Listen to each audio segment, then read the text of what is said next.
Svesti i panni televisivi del Poiana per indossare quelli classici della commedia dell'arte di Arlecchino Andrea Pennacchi, che diretto da Marco Baliani sarà uno dei protagonisti della stagione 2023-2024 del Teatro Stabile del Veneto. Noi partiamo da un tentativo di mettere in scena effettivamente il servitore di due padroni, però ci accorgiamo che non ce la facciamo e dal delirio, diciamo, dalla totale disperazione, invece costruiamo un racconto nuovo. Se pensi ai nostri giorni, non si sente di parlare di censura, Andrea Pennacchi.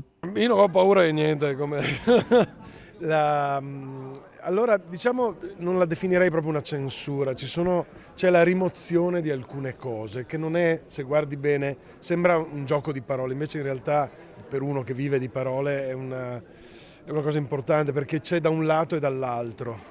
La cosa che mi spaventa di più in realtà non è una fantasmatica censura, ma il fatto che interessi sempre a meno parte dell'audience, del pubblico, questa questione, la questione della verità, la questione del poter dire tutto quello che si pensa. Treviso, Venezia, Padova, fare teatro in queste tre città del Veneto? Posso parlare male dei miei feudi, no?